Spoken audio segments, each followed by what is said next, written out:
this wonderful, incisive film. It's a hard watch, but I feel, it's a very incisive deconstruction of the moment that we're in. So the first question I kind of want to ask you is about this framework. We're watching kind of a semi-biography of Orwell, and we're sort of tracing his journey from an instrument of empire to dissident. And you're corralling multiple timelines. And I just kind of wonder, where do you start with this? How do you begin to trace all of these threads through the framework of his voice? Well, first of all, what I had in my hands was total access to Orwell's body of work. So when you have such a monument, the essays, the fiction, the diaries, the personal letters, you better know what you're going to do before you immerse yourself in that. So I knew that I don't make biography, in fact, but I tell stories. So I had to find my story before I really engage with the material. And usually, even I'm Not Your Negro, that was the same thing, even though it took me much longer to find. But it's a simple story. It's Orwell in a very dramatic moment of his life. It's the last year where he's trying to finish 1984. He's in and out of hospitals, sanatoriums, and he doesn't know if he will be able to finish the book, and it will be published and he will die 4 months later.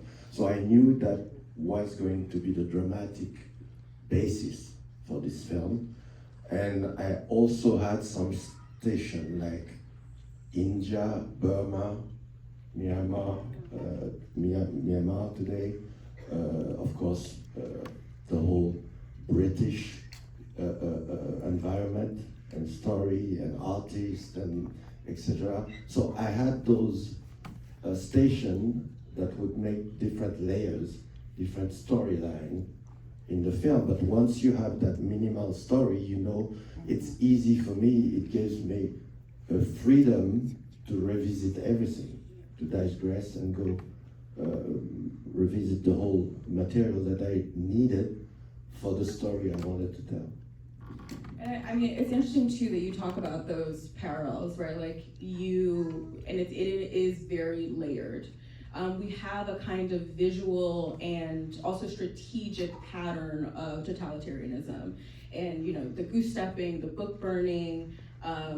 This question is maybe a little bit didactic, but it's something that just kept coming up as I watched your film.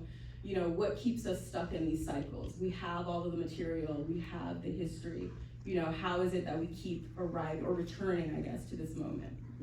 Well, indeed, it's always the same patterns about any authoritarian regime.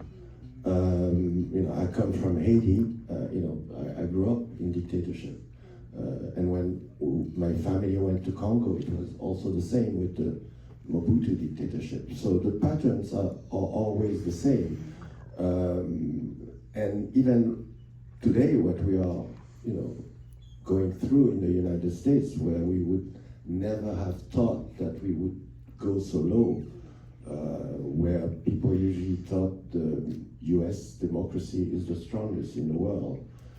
But from my point of view, it never was. I grew up in places where US administration were speaking about democracy, about progress, about all sort of adjectives, and at the same time they were supporting, financing, and arm where I came from. So I learned very early to deconstruct those words. Those words that didn't have the same meaning for me and for them. And that's one of the main discovery of Orwell, is that he basically put the whole geography of this, the whole matrix of how those regimes function, and not only in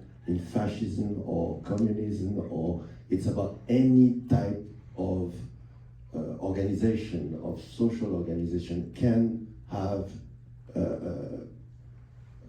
how to say, authoritarian behavior. Nobody is free from that. As soon as you don't have any control, you don't have any power to counter those behavior, those patterns, anything can happen. And one last thing about the importance of language. Orwell says the degradation of language is the condition for the degradation of democracy. And that's why they attack books, they attack academia, they attack the justice system. All those institutions that should be capable of stopping them. I mean, that was also like a very striking part of this film, right? You talk about the way the media is deputized to either outright spread misinformation or obscure truth through language, and you kind of come up with your own, or you don't come up with them, but you sort of deem your own Orwellianisms. You do this like deconstruction of language that muddies what we're seeing today. Illegals, military action, all of this language that really clouds, what is essentially more monstrous intrusion of empire. And I wonder if you could talk about, sort of building on from language. There's a kind of twin cinematic language that's happening in the film. You integrate Hollywood adaptations of Orwell's films, as well as other films like Out of Africa, but then you also have like real life footage of things that are happening in Gaza, the atrocities that are happening there in Myanmar, and I wonder if you could talk about that actual visual language that you built. So those are very different aspects of the film, but you touched to, first of all, what I would like to touch is that even though the language, you talk about the press, but we should question the work of the press, It's not a coincidence that I lay out the very economic building of that press. We are in the hand of a few billionaires who own TV stations, newspapers, internet, etc. So we don't even have any influence on that. And we are in the world of total deregulation. That means the state itself do not have the weapon to counter the type of power that those few people have.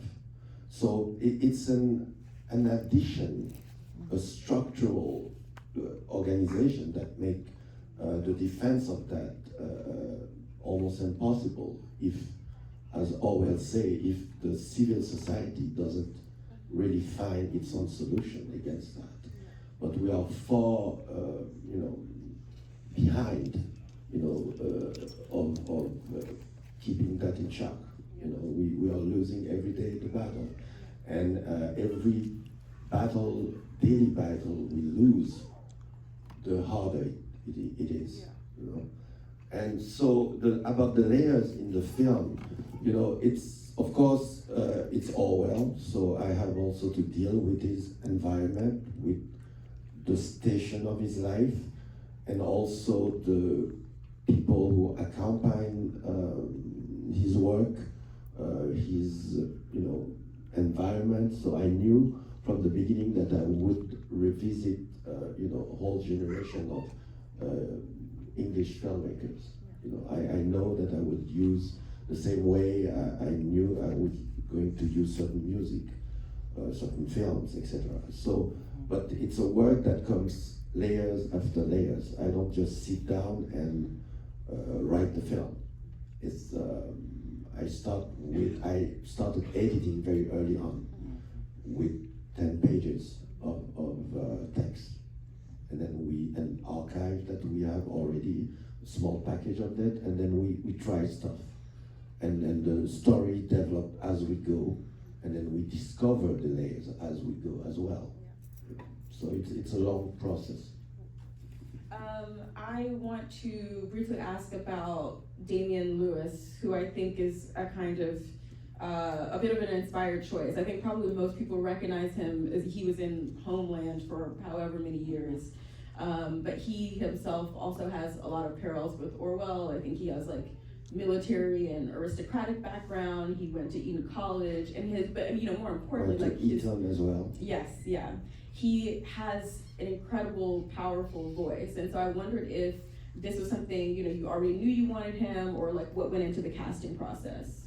Well, I choose the voice very late in the process because it's until I really have the film, I can't figure who is the best person to be Orwell, because it's not about the voice, it's not about a narrator.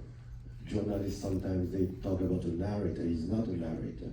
He's Orwell. That's the magic of cinema. He has to be Orwell. So I knew I would need a stage actor, somebody who can create and help create a character, because I'm telling a story. I had a small list of British actors. I knew it had to be a British actor. And somebody who could bring a certain gravitas as well to the character, the voice. And once you have those directions, it's his job to let us feel Orwell, every emotion, whether it's drama, it's pain, it's sadness, it's humor, the nuance of his ironic remarks sometimes, that you cannot invent, you cannot direct, you have to trust your actor to do that. I'm gonna ask, I can do this because I'm the moderator. This is more of a comment than a question. And then I'm gonna open it up for actual audience questions. And this is like a chance for me to praise you as well. I've been following your work for such a long time. And I just wanted to talk a little bit about your overall project, because to me, from Lumumba, Death of a Prophet, to I Am Not Your Negro, to one of the earliest films of yours that I saw was Sometimes in April, which is about the Rwandan genocide. And it's, a very timely film, but also a very difficult film to watch. And that film is about the horrors that happen, but it's also about witnessing an archive and sort of, preserving the record, preserving, witness testimony of survivors. I just think your filmography is so much about the way that the violence and horrors of empire still touch us in modern life, as much as we maybe pretend or cannot see them. And so, I guess I am curious about that for you. You spend so much time doing this, witnessing this preserving of the archive. It is like very powerful work. Well, it has to do with several things. First, that I came to cinema because of politics. I believe, like Orwell believes as well, that you could make politics and art match. And that was, for me, always a purpose. I never imagined that I could be an artist for the lack of being an artist. It never made sense for me. And coming from where I came from, I also didn't see my images on the screen. We were totally absent from at least 100 years of cinema. So my choices were either I rebuild myself, but that's a century worth of work, or I deconstruct what exists. And I always knew that I would use whatever, Malcolm X say, every means necessary. That's the same way I advance. I use whatever I find that express to the most precisely what I want to do. And at the same time, I have to build my own anthology, my own filmography, my own. So it's multiple layers of responsibility, To give you an example, when I did Sometimes in April, I insist to go shoot in Rwanda, when for HBO it was clearer to go to South Africa because it was safer. But I insisted to go there and to shoot where the genocide happened, in the same church, in the same communities, because I knew it would be important for the Rwandese people to have those things, even the object, even the decoration in every room, what pictures were there, what objects were there. We made a real serious attempt to preserve that, because I knew in 5 years Kigali would have changed already. And indeed, Kigali is a totally modern city, totally different. So that's what, for Haiti, I do the same. For Congo, Lumumba, it was not just making a film, it was finding the real story, finding how many people were there during his execution, what uniform they had, what cars were there, who was witness of that. So for young Congolese to watch that film today, he's watching history, real history, not Hollywood history. So that was always important for me, and I always took that responsibility seriously. That's my cue to open it for audience questions. There you go. Yes, please, in the front. Yeah, it obviously is a dark time in his life. Obviously, he's writing this book at the end of his life. I'm wondering about, you had access to all of his work, and the quotes, obviously, in talking, obviously, goes back to, his experience in Burma and so forth, but I'm wondering about,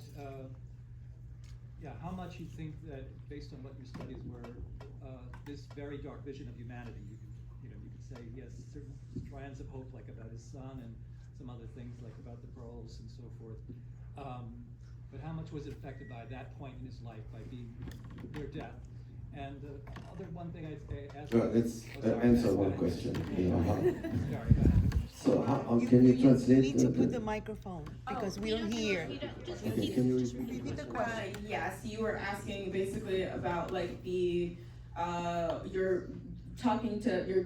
spotlighting Orwell at a dark time in his life, but he has these glimpses of hope, and your question is essentially, what do you make of that, or? If the darkness have influenced Yes. his work, Yeah. or obviously he talked about it himself. He said that he's not sure that the book would have been different if he was less sick and writing it from his bed, basically. But the film, choosing the last year of his life, this dramatic moment, is not, I would say, the most important thing of the film. It's important to tell the story. It's important to allow me, to give me the freedom to revisit every station of his life. That's an indirect sort of biography. But and it's not just dark. There are a lot of moments of very realistic analysis, very sober analytic, and then you can discover his style throughout those different moments of his life.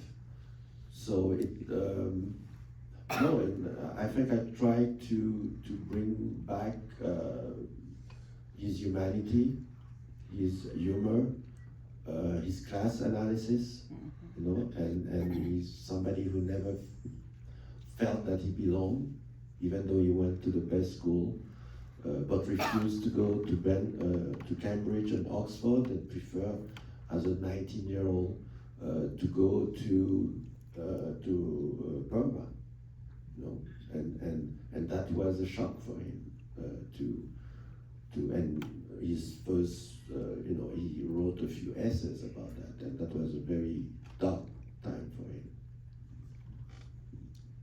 Other questions? Yes. Thank you.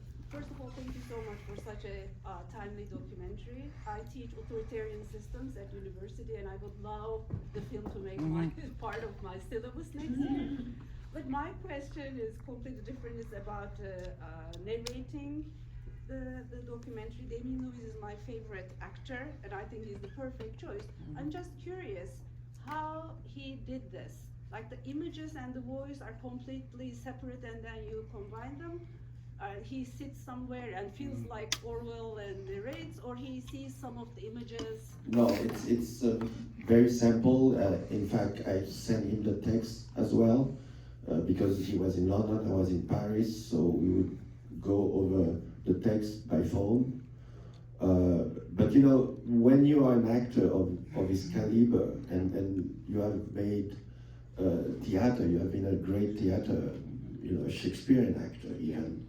So you know how to carry a character. So he had very pointed question for me. And my role is to explain some details, but basically my main direction is to tell him, you are Orwell. And then you watch the film, you have seen it multiple times, and then we go in the studio. And in the studio, I'm there with him, and for that recording, it took us a long day. But once it's like an actor coming to the stage, the director is not there every day. He has to carry the role by himself. So that's the kind of work we did. So the recording was, basically him doing his text in front of the microphone, and sometimes he would correct himself by himself, because it's like a jazz music, when the note is not there. So he would do it, and sometimes he would ask me how I felt it. And so it's a back and forth, building moment after moment what the film will be. And one trick that I have is that the beginning of the recording, usually we still not on the right track. But I let it go, and then at the end we redo the first 10 minutes. So then it is really in the film. Unfortunately, that's all of the time we have. I'm really very sorry, but thank you guys for all coming. Thank you very much.